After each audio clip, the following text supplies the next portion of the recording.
CA final જાન્યુઆરી 2026 પરીક્ષાનું પરિણામ institute of chartered accountants of India ICAI દ્વારા જાન્યુઆરી 2026માં લેવામાં આવેલી સીએ ફાઇનલ પરીક્ષાનું પરિણામ જાહેર કરવામાં આવ્યું છે. આ પરિણામમાં અમદાવાદ કેન્દ્રના વિદ્યાર્થીઓએ રાષ્ટ્રીય સ્તરે ઝળકતું પ્રદર્શન કર્યું છે. અમદાવાદ સેન્ટરના 2 તેજસ્વી વિદ્યાર્થીઓએ ઓલ ઇન્ડિયા રેન્કર્સ લિસ્ટમાં સ્થાન મેળવી શહેરનું ગૌરવ વધાર્યું છે.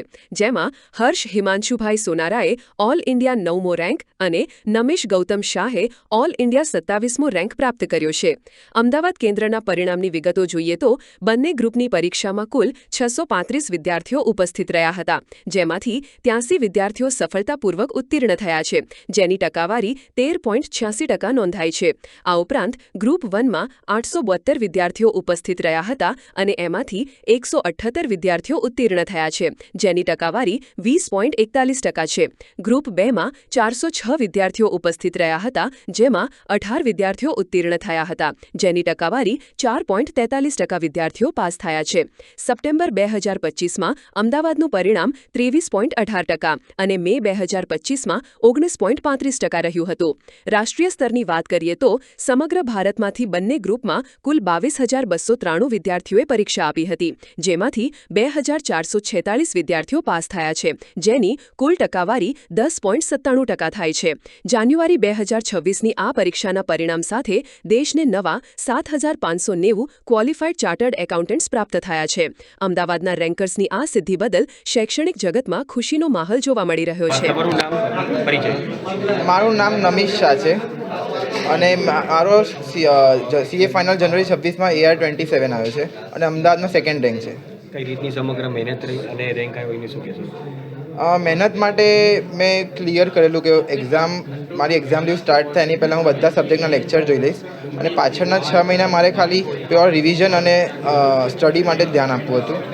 બાકી મહેનત માટે હું એ જ ફોકસ કરતો હતો કે રોજના 10 કલાક તો કાઢવા જ છે અને કન્સિસ્ટન્ટલી જેટલું જ થાય એટલું 10માંથી 8નો ઇફેક્ટિવ આઉટપુટ નીકળવું જ જોઈએ. કઈ રીતનો પરિવારનો સપોર્ટ રહ્યો, મહેનત કઈ રીતે? પરિવારનો સપોર્ટ તો હોય છે. પરિવારના સપોર્ટ વગર કંઈ થઈ ના શકે. પરિવારમાં એ લોકો આપણી કાળજીપૂર્વક ધ્યાન રાખે અને આપણી દેખભાળ કરે અને એ લોકો જે કેર કરે એની કારણે આપણને વધારે કોન્ફિડન્સ આવે કે આપણે કરી શકશું. અને સ્ટુડન્ટ માટે શું મેસેજ હશે? સ્ટુડન્ટ માટે જ મેસેજ છે કે હવે ICAI એમની પેટર્ન ચેન્જ કરી છે. હવે એ લોકો કન્સેપ્ચ્યુઅલ ક્લેરિટી અને વધારે ઇનડેપ્થ નોલેજ ચેક કરે છે, એટલે 100% કોર્સ કવરેજ કરવું પડશે અને કન્સેપ્ચ્યુઅલ ક્લેરિટીથી જ ભણવું પડશે. Thank you. હું CA Rinkesh Shah, chairman ICAI Ahmedabad. મારી લેફ્ટ સાઈડ બેઠા છે એ central council member CA Purushottam Khandelwal sir છે. પુરુષોત્તમ સરની લેફ્ટ સાઈડ બેઠા છે WRC મેમ્બર જે સ્ટુડન્ટ કમિટીના ચેરમેન બી છે સીએ ફેનિલ શાહ. મારી રાઈટ સાઈડ બેઠા છે અમદાવાદ બ્રાન્ચના ટ્રેઝરર શિખા મેડમ, શિખા અગ્રવાલ. અને ફેનિલ સરની લેફ્ટ સાઈડ બેઠા છે એ વિકાસના ચેરમેન સાહિલ ગાલા સર બેઠા છે. અમદાવાદ બ્રાન્ચમાં જે ICAIની જે સેન્ટ્રલ એક્ઝામ જે થઈ છે એ અમદાવાદ બ્રાન્ચમાં જે સીએ ફાઇનલમાં 2 રેન્ક આવ્યા છે અમદાવાદમાંથી. એક 9th રેન્ક આવેલો છે જેનું નામ છે હર્ષ સોનારા અને ટોપ 50માં બીજો જે રેન્ક આવ્યો છે એ 27th રેન્ક આવ્યો છે જેનું નામ છે નિમિશ ગૌતમ શાહ. આવી રીતે અમદાવાદમાંથી 2 રેન્ક આવ્યા છે.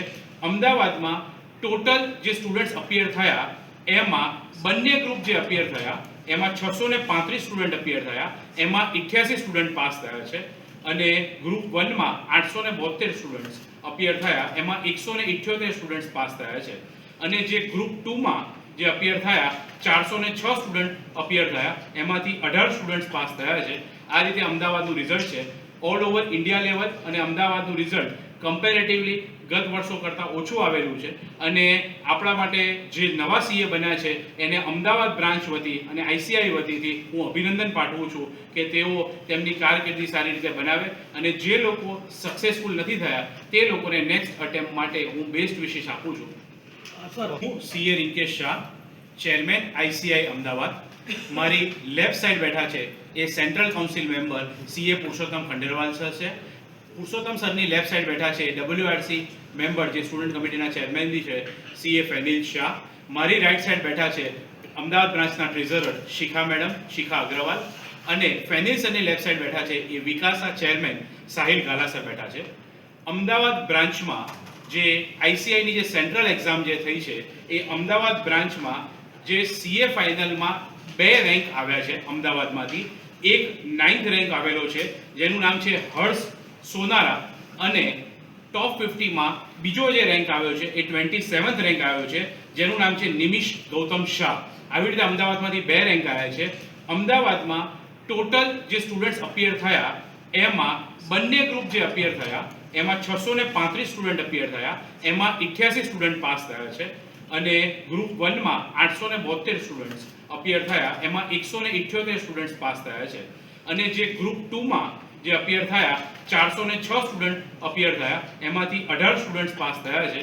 આ રીતે અમદાવાદનું રિઝલ્ટ છે ઓલ ઓવર ઇન્ડિયા લેવલ. અને અમદાવાદનું રિઝલ્ટ કમ્પેરેટિવલી ગત વર્ષો કરતાં ઓછું આવેલું છે.